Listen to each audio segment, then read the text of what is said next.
O áudio que vocês vão ouvir agora é parte do podcast Xadrez Herbal. Caso vocês queiram ouvir mais sobre esse assunto e outros temas de política internacional, é só ir em xadrezverbal.com. Bueno, passemos agora para o cheque, no qual eu e o Felipe observaremos o movimento das peças no sempre complicado tabuleiro do Oriente Médio. CIGI emitirá decisão sobre medidas cautelares em caso de genocídio contra Israel nesta sexta-feira. Pois é, a gente está gravando na quinta-noite, né? Já passou da meia-noite, mas ainda é quinta-feira, teoricamente. Ou seja, a gente poderia gravar o programa, habitualmente, depois de ter a decisão da CIGI, mas por causa do Matias, tá? Nós não vamos. Estou jogando público contra você. Tá? Você está jogando público contra uma criança de 8 anos. Não ouse. Não, é contra você. Mas, então, nesta sexta, teremos a decisão da CIGI, da Corte Internacional de Justiça, sobre as medidas cautelares. Lembrando, esse foi um dos principais assuntos do nosso primeiro programa do ano, tá?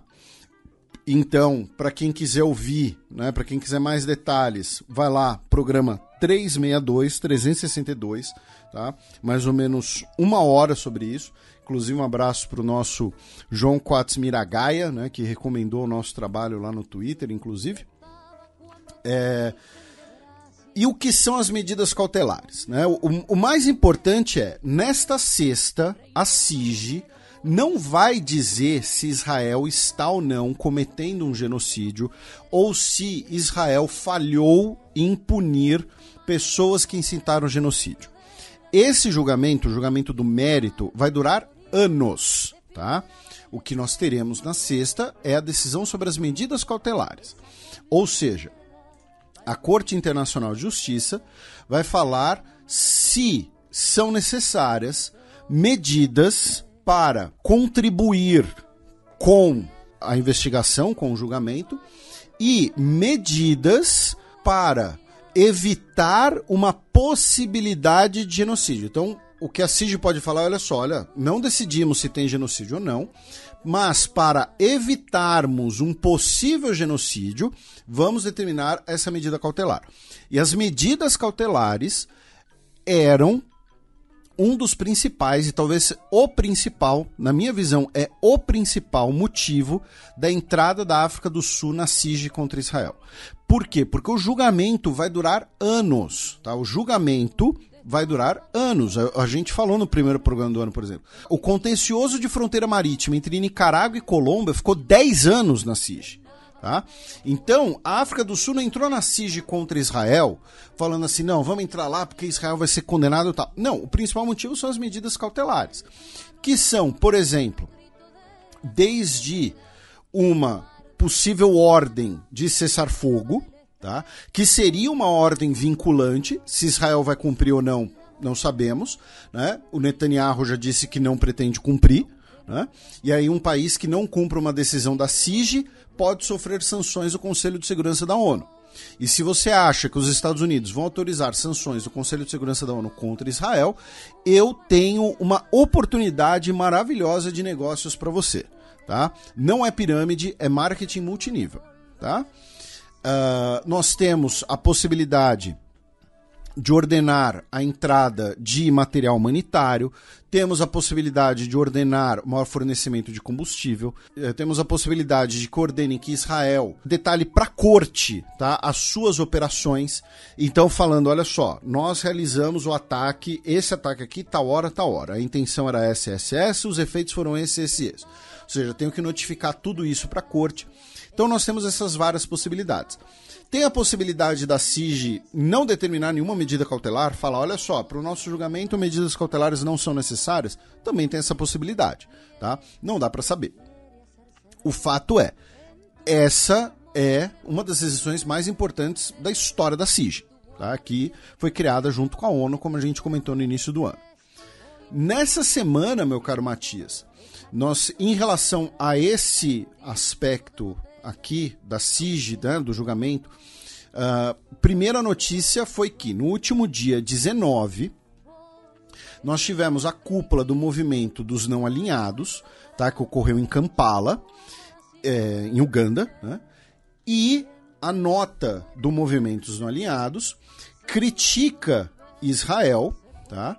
Pede por um cessar-fogo em Gaza e declara apoio à demanda da África do Sul na CIG. Tem uma questão curiosa, que é: o bloco dos não alinhados envolve 120 países, tá? É o maior bloco do mundo, embora ele seja bastante difuso e não tenha, hoje, né, especialmente pós-Guerra Fria, já não tem grandes poderes de organização, e as suas declarações são por consenso. Isso quer dizer, então, que todos os integrantes do bloco dos não alinhados, de alguma maneira, endossam o processo na CIG. Dentre eles, países, por exemplo, que são próximos de Israel ou do governo israelense, como é o caso da Índia, tá? Ou então países que, até o momento, não tinham se pronunciado, né? Lembrando, o Brasil não é membro do Bloco dos Alinhados, o Brasil é observador, tá? Inclusive tem a famosa frase, né, na década de 60, né, que o Brasil, durante a ditadura, né, na década de 70, na verdade, né, que o Brasil não entrou no Movimentos Não Alinhados porque aquilo por si só era um alinhamento, né? Essa foi a justificativa, acho que foi do governo Geisel, né, para não entrar no Bloco dos Não Alinhados.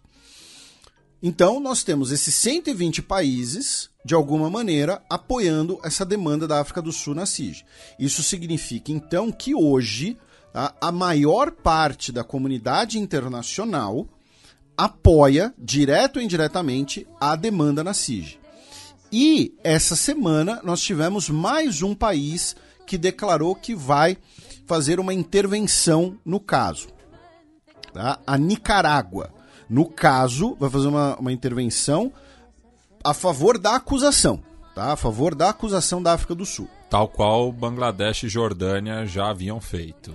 Exatamente. Outro desdobramento foi que o Joseph Borrell, o chefe da política externa da União Europeia, né, aquele que disse que a Europa é um jardim, o resto do mundo é uma selva, né, disse que Israel não se engajou devidamente no processo de paz, no processo de negociação, tá? E que o ministro de Exterior de Israel, que foi a Bruxelas para se encontrar com ele, não queria falar de paz, queria apenas falar das ligações ferroviárias com a Índia, tá? O Brasil, por sua vez, fez uma apresentação no Conselho de Segurança da ONU, via o embaixador brasileiro na ONU, Sérgio Danese, que disse que as medidas provisórias solicitadas pela África do Sul à Corte Internacional de Justiça, com o objetivo de evitar o risco de genocídio, vejam a terminologia que o representante brasileiro usou. O Brasil, até agora pelo menos, não endossou a acusação direta de genocídio. Tá? Disse com o objetivo de evitar o risco de genocídio, exigindo a suspensão imediata das operações militares em Gaza e contra Gaza, são muito urgentes e necessárias. Tá? Essa foi a declaração brasileira no Conselho de Segurança. Lembrando que o Brasil, né, sai do Conselho de Segurança agora no início, né, desse ano, e foi substituído pela Guiana. Tá? Não tem nada a ver diretamente com a questão de Essequibo, até porque a eleição já havia ocorrido. Aí, meu caro Matias, então essa é a questão da CIG e a gente não tem muito mais a comentar, a não ser esperar a decisão. E para os nossos ouvintes falar, acompanha a gente lá no Twitter, que a gente certamente vai falar disso no Twitter. Aí, meu caro Matias, vamos falar das negociações, tá? Com 3 notícias. A primeira delas é que, no dia 21, o governo israelense, via o gabinete do primeiro-ministro Benjamin Netanyahu, emitiu um comunicado rejeitando todos os termos do Hamas. Por quê? Porque o Hamas publicou um livro, um PDF, né? Eu ia falar e-book, né? Mas um PDF que a gente já vai mencionar. E nesse PDF, eles colocam as suas condições, né, para a soltura dos reféns e para as conversas. E o gabinete do Netanyahu disse rejeitar né, todas essas condições, afirmando que eles pedem pela libertação de assassinos e estupradores, que ele rejeita os termos de rendição dos monstros do Hamas, tá? E que aceitar aquelas condições significaria que os nossos soldados teriam sacrificado suas vidas em vão, tá? E não vou comprometer o controle total da segurança israelense sobre todo o território a oeste do Rio Jordão. Ou seja, novamente o Netanyahu usou aquela expressão, né, do rio ao mar. No caso, a Cisjordânia. Cisjordânia, né, de Cis desse lado do rio, né? E todo o território da Palestina. Então, só que nesse caso ele usou controle total da segurança israelense, né? E isso é, entre muitas aspas, uma abrandada no discurso dele. E sempre lembrando que o Hamas não tem ingerência na Cisjordânia. No dia 22, meu caro Matias, na segunda-feira seguinte, nós tivemos familiares, tá? Um grupo de cerca de 20 pessoas, familiares de reféns do Hamas, que entraram, né, invadiram o parlamento de Israel, o prédio do Knesset, para protestar pelo fato de que os seus familiares ainda são reféns. E gritaram para os deputados, né, vocês não vão ficar sentados aqui enquanto nossos filhos morrem. Né? Eles foram removidos, né, pela segurança, né, removidos à força. E uma das mulheres que protestou falou uma coisa muito interessante que a imprensa pegou. Ela falou assim: vocês desmantelaram um governo por causa de Hametz, mas não o fazem pelos reféns. O que ela se refere? Ela se refere àquela questão de 2023, né, sobre a entrada de alimentos fermentados em hospitais durante a Páscoa judaica. A gente explicou isso na época e em outras ocasiões também. Um dos motivos desse atual governo israelense ser o governo mais à direita e o governo mais religioso da história de Israel, com setores neofascistas como Itamar Ben-Gvir, é porque a Suprema Corte, anteriormente, havia autorizado, sob a base de Israel ser um Estado que respeita as diversas religiosidades. Esse foi o entendimento. Lembrando que Israel não é um Estado laico, tá? Não existe, por exemplo, casamento civil em Israel, tá? Mas, enfim, sobre a discussão de respeitar todas as religiosidades, autorizou a entrada de alimentos fermentados em hospitais durante a Páscoa. E isso gerou uma crise política, né? E gerou muitos protestos, né, especialmente dos partidos religiosos, que veem nisso um absurdo. Por quê? Porque durante a Páscoa, né, durante a Pessach, você não pode comer alimento fermentado, né? O pão não pode ser fermentado, né? É o matzah. Isso, exatamente. O pão, entre aspas, seco, né? Então ela falou, olha só, vocês ficam brigando por causa do pão fermentado dentro de hospitais, mas em relação à vida dos nossos parentes, vocês não estão fazendo nada, né? Foi isso que ela quis dizer. E a terceira notícia, meu caro Matias, é que vazou um áudio, tá, na terça-feira, dia 23. Muito provavelmente esse áudio foi vazado por algum dos familiares, tá, que teriam ali conversas, né, com integrantes do governo, em que o Netanyahu, tá, disse que você não vai me ver agradecendo ao Qatar. Já perceberam? Eu nunca agradeci ao Qatar. Por quê? Porque, para mim, o Qatar é basicamente a mesma coisa que a ONU, que a Cruz Vermelha, ainda mais problemático. Lembrando que, para o Netanyahu, Cruz Vermelha e ONU são pejorativos, tá? É aquela ideia de que a ONU teria um viés anti-Israel, então é um dos pilares da política externa israelense, inclusive sempre confrontar a ONU e suas agências sempre que possível. Mas estou disposto a usar qualquer mediador que me ajude a trazer os reféns de volta. E aí, o governo do Qatar disse que se os comentários forem verdadeiros, o premier israelense está obstruindo e minando o processo de mediação em nome de sua carreira política, em vez de salvar vidas inocentes, incluindo a de reféns israelenses. Tá? Lembrando que o Qatar que costurou aquele acordo que permitiu a libertação do primeiro grupo de reféns. Né?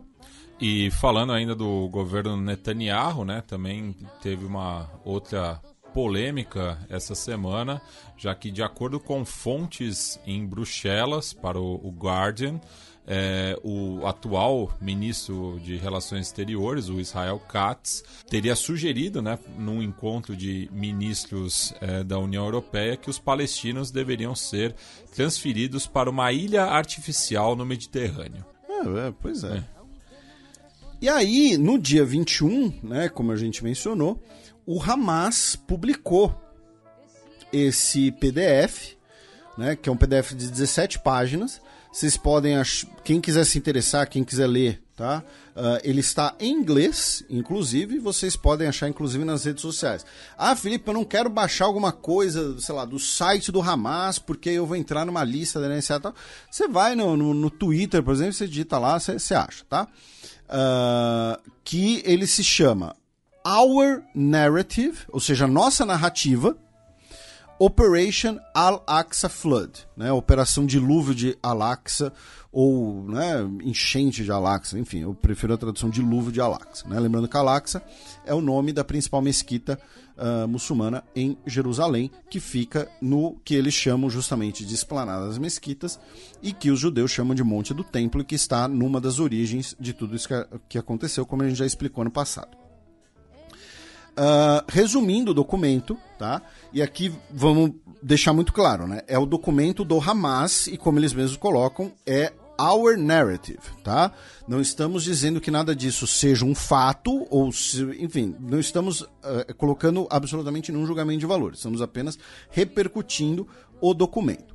E, claro, os pontos principais. O primeiro capítulo, né, que se chama Why Al-Aqsa Flood, ou seja, o porquê fizemos isso, coloca, né, que os palestinos sofrem uma ocupação que começou há mais de 100 anos atrás, que nas últimas décadas a ocupação se agravou, que a faixa de Gaza sofre um bloqueio sufocante, que protestos pacíficos contra o governo de Israel já resultaram em centenas de mortes, milhares de feridos e presos, tá?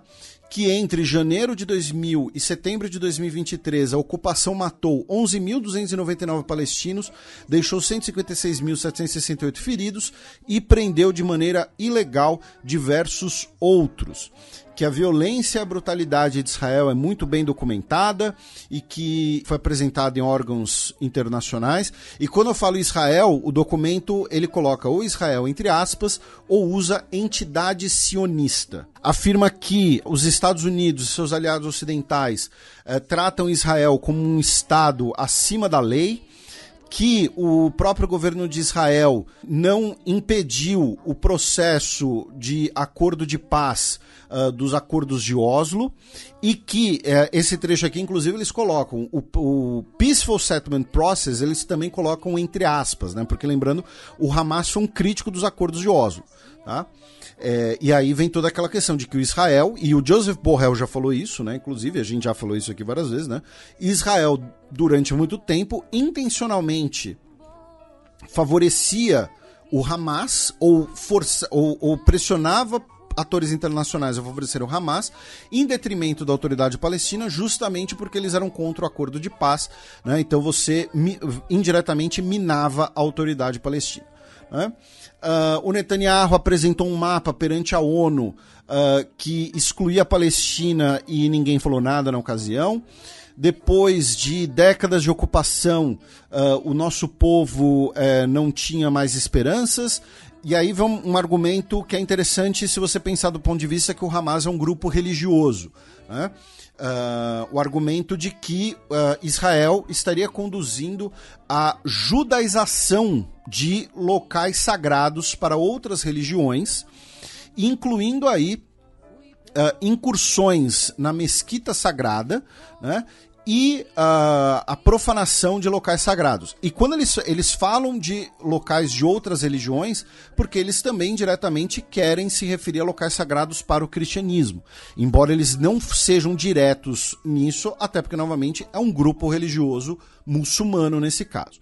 E num aspecto correlato, né, o diretor da autoridade israelense de antiguidades, o Eli Ascosido, publicou uma série de fotos na sua conta no Instagram, dizendo que o seu subordinado foi para a faixa de Gaza inspecionar antiguidades que haviam sido tomadas por militares israelenses e que estão sendo exibidas no Knesset.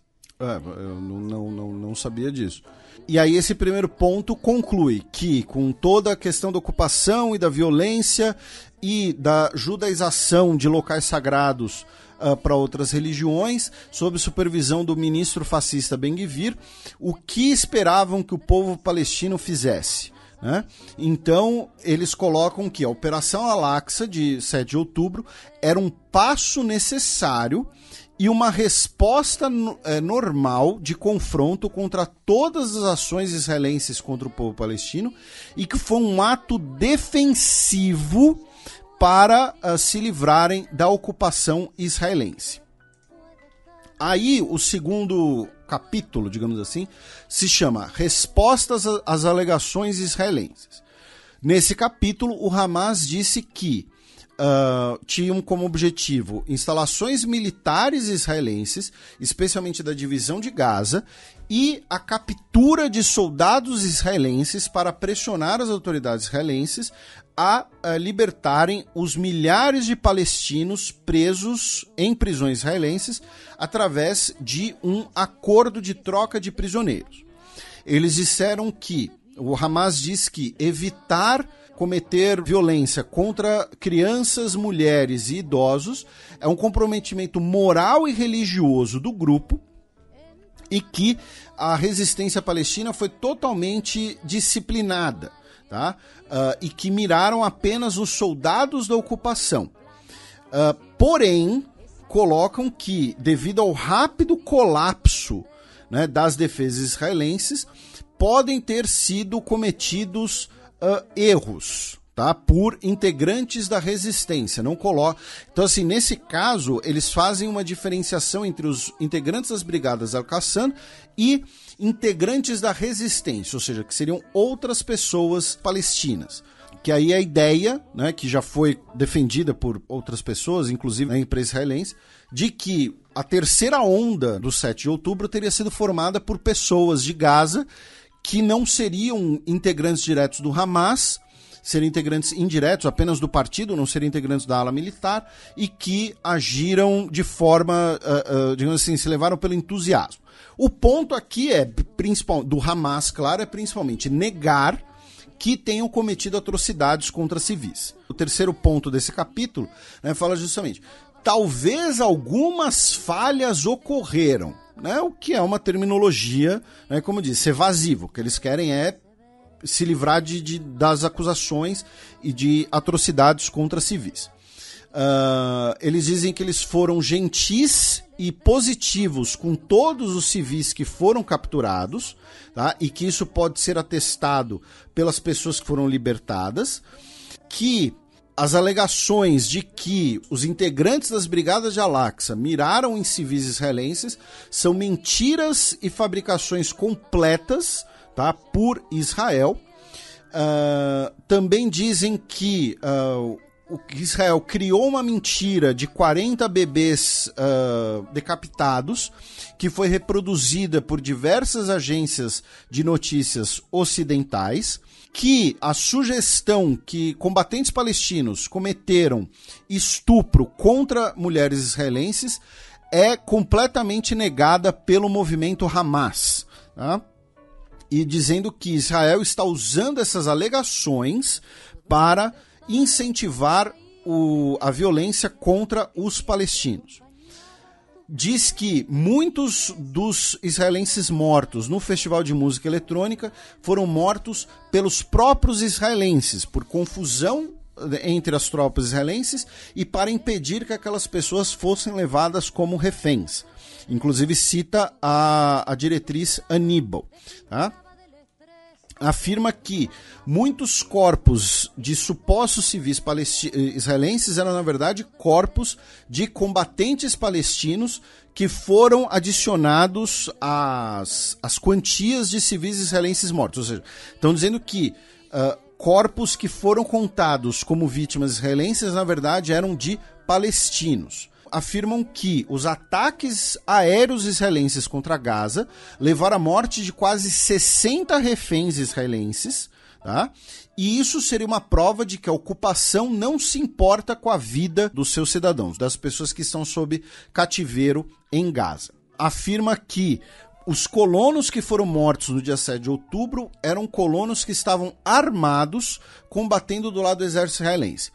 E aí eles usam um argumento, e é um dos poucos momentos que eu vou fazer algum comentário, que é meio que um argumento que busca talvez dar mais sustentação ao fato de que eles estão falando, a gente não matou nenhum civil. Aí alguns podem falar, não, mas a gente viu as fotos, a gente viu as imagens. E aí esse item fala assim, quando se fala de civis israelenses, é preciso mencionar que a conscrição se aplica a todos os israelenses acima da idade de 18.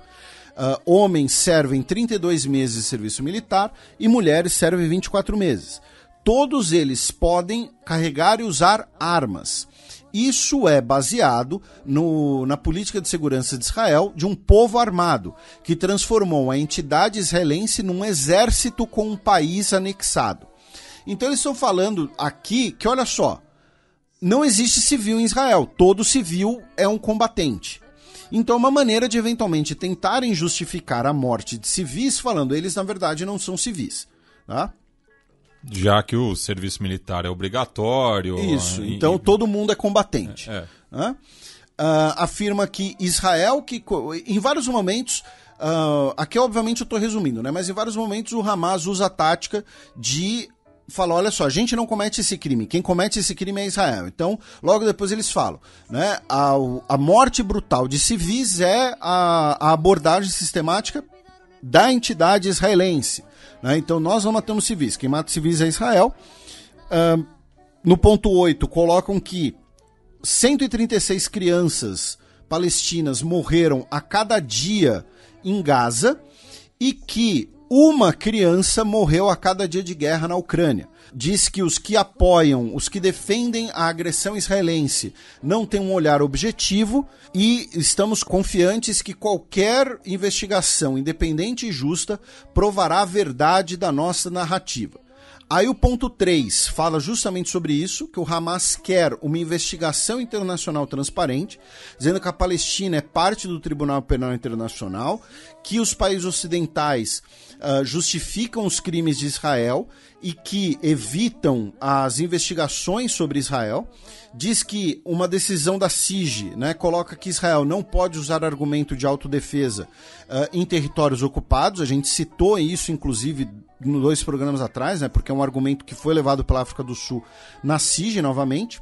E pede apoio de todos os povos livres do mundo, de todas as religiões, etnicidades e históricos que protestam nas capitais e nas cidades para transmitir a sua rejeição aos crimes e massacres de Israel. Depois tem um capítulo que se chama Who is Hamas? Né, ou seja, fala um pouco ali da origem do Hamas, enfim, dos principais bandeiros do Hamas, e coloca que o Hamas não seria um grupo terrorista. É um grupo que inclui a resistência armada legítima contra um ocupante. E que o nosso firme povo palestino e a sua resistência estão lutando uma batalha heróica para lutar pela sua terra. Tá? Vou repetir novamente, essa é a visão do próprio Hamas sobre si mesmo no documento chamado Nossa Narrativa. E finalmente, no ponto 5, né, que se chama What is Needed, ou seja, o que é necessário, aí o Hamas coloca algumas daquelas condições que a gente já citou, que o Netanyahu rejeita, né? Pede novamente pelo apoio internacional, pede que os países parem de justificar crimes israelenses no direito internacional, pede para que seja evitada uma nova Nakba, né, ou seja, uma nova expulsão de palestinos. Deixamos claro que não haverá expulsão para o Sinai ou para a Jordânia ou para qualquer outro lugar, e que se for ocorrer alguma realocação de palestinos, será em direção às suas casas e locais de onde eles foram expulsos em 1948. E finalmente pede para que a pressão popular pelo mundo continue. tá? Novamente, isso aqui é uma visão resumida, quem quiser tem a versão inteira à vontade, e é o Hamas falando sobre si mesmo e sobre os seus atos, tá? Em nenhum momento, repito, aqui tem algum endosso, alguma coisa assim, tá? Mas de qualquer jeito, é um documento importante, publicado essa semana, em que o Hamas, como eu disse, coloca as suas condições, tá, para o que seria a entrega dos reféns e para a paz, né? E faz parte daquela guerra de narrativas, né? Isso, eles mesmos usam o termo na nossa narrativa. Então o que eles querem é o fim da agressão israelense a Gaza, o fim dos crimes e da limpeza étnica cometida contra toda a população de Gaza, a abertura dos postos de fronteira e a permissão para a entrada de ajuda humanitária em Gaza, inclusive as ferramentas para a reconstrução. Que a ocupação israelense seja responsável legalmente por todo o sofrimento que causou, incluindo os crimes contra civis, infraestrutura, hospitais, escolas, mesquitas e igrejas. Que o apoio da resistência palestina contra a ocupação israelense, com todos os meios possíveis, seja legitimada sobre as leis internacionais. Que todos os povos livres do mundo, especialmente aquelas nações que foram colonizadas e percebem o sofrimento do povo palestino, que tenham posições efetivas e sérias contra as posições de um peso e duas medidas adotadas por outros países. Que as superpotências parem de prover a entidade sionista com justificativas pela responsabilização e que parem de tratar esse país como se fosse um país acima da lei. Rejeitamos qualquer projeto internacional ou israelense sobre o futuro de Gaza que sirvam apenas para prolongar a ocupação. Mantemos que o povo palestino tem a capacidade de decidir o seu futuro e para decidir os seus assuntos internos, então nenhum ator no mundo tem o direito de impor nenhuma forma de ser guardião do povo palestino ou decidir no seu lugar. Isso aqui pode ser um recado para os países árabes, inclusive, né? Pedimos para que mantenham-se firme contra tentativas israelenses de causar uma nova Nakba e de colonização e manter a pressão popular. Essas são as condições do Hamas. Aí, meu caro Matias, vamos para a faixa de Gaza propriamente dita. Primeiro, no último final de semana, dia 20, as forças militares de Israel implodiram os prédios da Universidade Al-Isra, que fica justamente em Gaza. Segundo a justificativa israelense, foi para evitar que os prédios servissem de bases militares. E a notícia, inclusive, mencionou o que você mencionou antes, que a universidade continha o Museu Nacional de Gaza, que tinha mais de 3.000 artefatos arqueológicos. Tá? No dia 22, o Egito anunciou que destruiu mais de 1.500 túneis ligando os Gaza à região do Sinai e criou uma zona tampão de 5 quilômetros para impedir qualquer tipo de contrabando dentro da faixa de Gaza. Porém, ao mesmo tempo, afirmou que não tolerará a ocupação da faixa de Gaza por Israel. Depois, no dia 23, foi o dia que Israel sofreu mais baixas em Gaza. 21 militares israelenses morreram nesse dia, porque eles estavam em torno de um veículo, em torno de um carro de combate, que foi alvo de um foguete, e eles estavam levando cargas explosivas para implodir um prédio. Então, o foguete lançado pelos palestinos causou uma reação em cadeia, uma grande explosão, que deixou 21 israelenses mortos. E ontem, dia 24, nós tivemos um ataque aéreo israelense em Khan Yunis, num abrigo da ONU, que estava com cerca de 10.000 pessoas, tá? Segundo o Thomas White, né, que é o diretor da Agência da ONU para Refugiados Palestinos. E esse ataque deixou cerca de pelo menos 9 pessoas mortas, 75 pessoas feridas, embora os números possam ser maiores. E, pela primeira vez, tá, o Departamento de Estado condenou um ataque, tá, de Israel, condenou explicitamente. Consideramos o ataque em Khan Yunis hoje deplorável. Tá? Civis precisam ser protegidos e instalações da ONU têm caráter protegido. Ainda não se sabe o número total de mortos, repito. Aí, meu caro Matias, vamos para a frente norte, digamos assim, já que no último final de semana nós tivemos um ataque aéreo israelense a Damasco, tá? A capital da Síria, que atingiu um prédio residencial que era utilizado como um centro de inteligência da Guarda Revolucionária Islâmica do Irã, que deixou 5 pessoas mortas, incluindo um general iraniano. Tá? O Irã confirmou tudo isso, tá? Confirmou esse ataque e afirmou que Israel que realizou esse ataque. E o que aconteceu como reação? A Rússia aumentou o número de patrulhas aéreas nos céus da Síria. Tá? A Rússia ela vai abater aviões israelenses nos céus da Síria, alguma coisa assim? Dificilmente. Mas você, primeiro, você consegue eventualmente detectar um ataque aéreo antes e você usar alguma medida de dissuasão.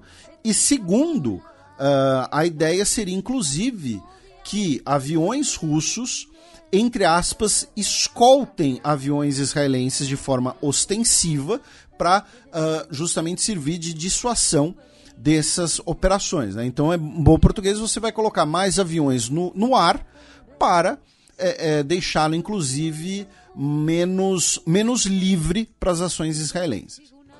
Já no Golfo de Aden, no Iêmen, tivemos mais ataques realizados pelos Estados Unidos e pelo Reino Unido contra instalações Houthis.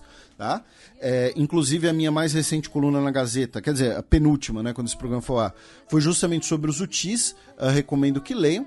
No dia 22, segunda-feira, os Houthis afirmaram que realizaram um ataque contra um navio de carga militar dos Estados Unidos, tá? Um cargueiro militar dos Estados Unidos, um navio chamado Ocean Jazz, e nessa quinta-feira, 25, Reino Unido e Estados Unidos aplicaram sanções econômicas contra as 4 principais lideranças Houthis. Tá? Aí, meu caro Matias, vamos para o Iraque. Tá? No dia 21, nós tivemos um ataque com mísseis à base aérea de Al-Assad, né, que tem tropas dos Estados Unidos, que deixaram militares dos Estados Unidos feridos. Tá? O ataque teria sido realizado por milícias apoiadas pelo Irã. A gente já explicou aqui um pouco, né, a divisão que ocorre no Iraque e o fato de que hoje a soberania iraquiana é uma fantasia. Como parte dessa fantasia, inclusive, os Estados Unidos realizaram ataques aéreos contra justamente o que seria o quartel do Kataib Hezbollah, que é uma dessas milícias iraquianas apoiadas pelo Irã, em território iraquiano. O governo iraquiano, por sua vez, acusou os Estados Unidos de um escalamento inconsequente da violência regional e nessa quinta-feira, né, de certo modo hoje, né, os Estados Unidos e o Iraque anunciaram que vão oficialmente começar as conversas para a retirada completa de tropas dos Estados Unidos do país. Aí, meu caro Matias, a gente vai passar por outras notícias, né, ligadas de alguma maneira a Israel e Palestina. Primeira delas é que, no último dia 19, o Joe Biden disse que uma solução de 2 estados ainda é possível depois ele ter uma conversa telefônica com o primeiro-ministro Netanyahu.